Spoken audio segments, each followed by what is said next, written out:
Let me begin this evening by expressing my gratitude to the American people for your outpouring of love and support following the assassination attempt at my rally on Saturday.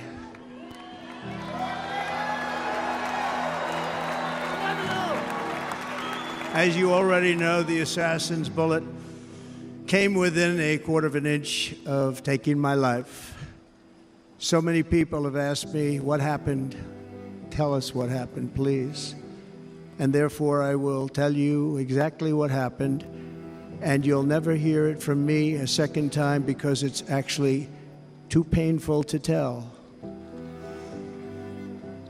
It was a warm, beautiful day in the early evening in Butler Township in the great Commonwealth of Pennsylvania. Music was loudly playing, and the campaign was doing really well. I went to the stage, and the crowd was cheering wildly. Everybody was happy. I began speaking very strongly, powerfully, and happily, because I was discussing the great job my administration did on immigration at the southern border. We were very proud of it.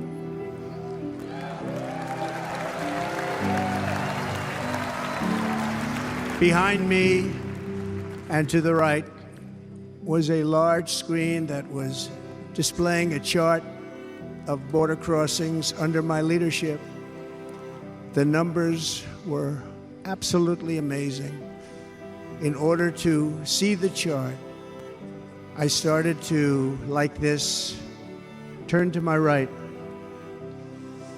and was ready to begin a little bit further turn, which I'm very lucky I didn't do, when I heard a loud whizzing sound and felt something hit me really, really hard on my right ear.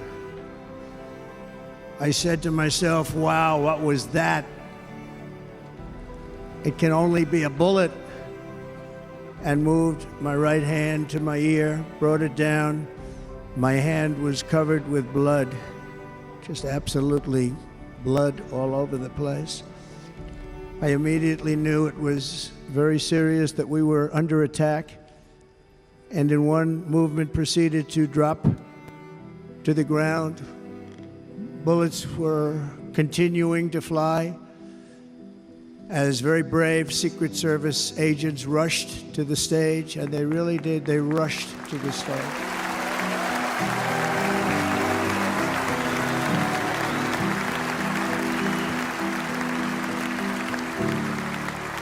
These are great people, at great risk, I will tell you, and pounced on top of me so that I would be protected.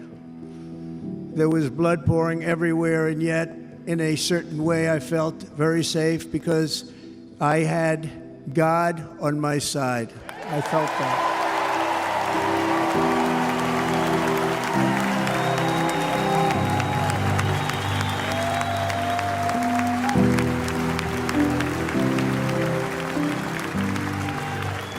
The amazing thing is that prior to the shot, if I had not moved my head at that very last instant, the assassin's bullet would have perfectly hit its mark, and I would not be here tonight. We would not be together.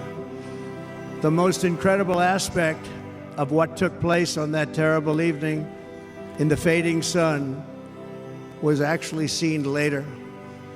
In almost all cases, as you probably know, and when even a single bullet is fired, just a single bullet, and we had many bullets that were being fired, crowds run for the exits or stampede, but not in this case. It's very unusual.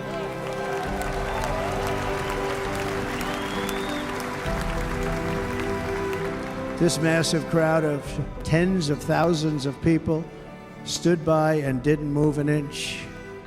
In fact, many of them bravely but automatically stood up looking for where the sniper would be. They knew immediately it was a sniper. and then began pointing at him. You can see that if you look at the group behind me. That was just a small group compared to what was in front. Nobody ran, and by not stampeding, many lives were saved. But that isn't the reason that they didn't move. The reason is that they knew I was in very serious trouble. They saw it. They saw me go down. They saw the blood and thought, actually most did, that I was dead.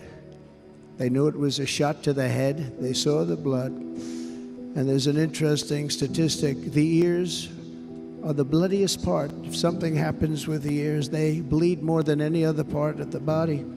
For whatever reason, the doctors told me that. I said, why is there so much blood? He said, it's the ears. They bleed more.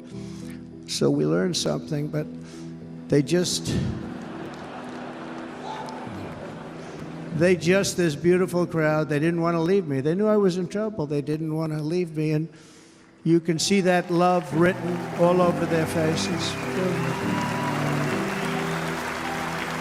Incredible people. They're incredible people. Bullets were flying over us, yet I felt serene.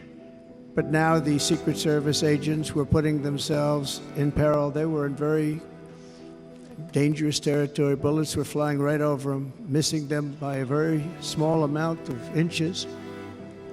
And then it all stopped. Our Secret Service sniper, from a much greater distance and with only one bullet used, took the assassin's life, took him out.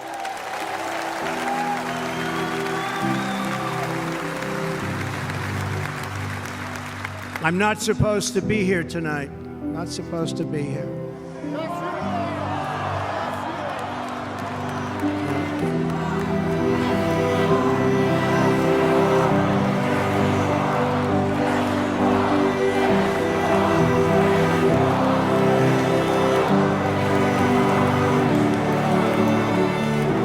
Thank you.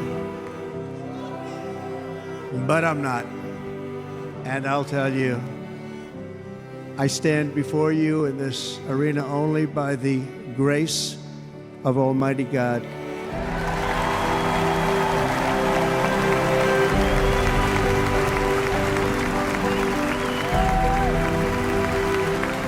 In watching the reports over the last few days, many people say it was a providential moment. Probably was. When I rose surrounded by Secret Service, the crowd was confused because they thought I was dead, and there was great, great sorrow. I could see that on their faces as I looked out. They didn't know I was looking out. They thought it was over. But I could see it, and I wanted to do something to let them know I was okay. I raised my right arm, looked at the thousands and thousands of people that were breathlessly waiting, and started shouting, "Fight, fight, fight."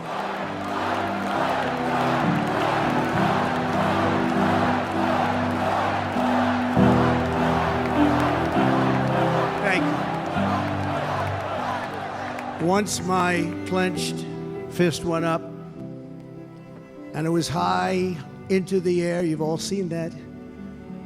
The crowd realized I was okay and roared with pride for our country like no crowd I have ever heard before.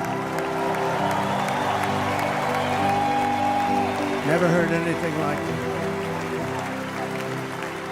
For the rest of my life, I will be grateful for the love shown by that giant audience of patriots that stood bravely on that fateful evening in Pennsylvania.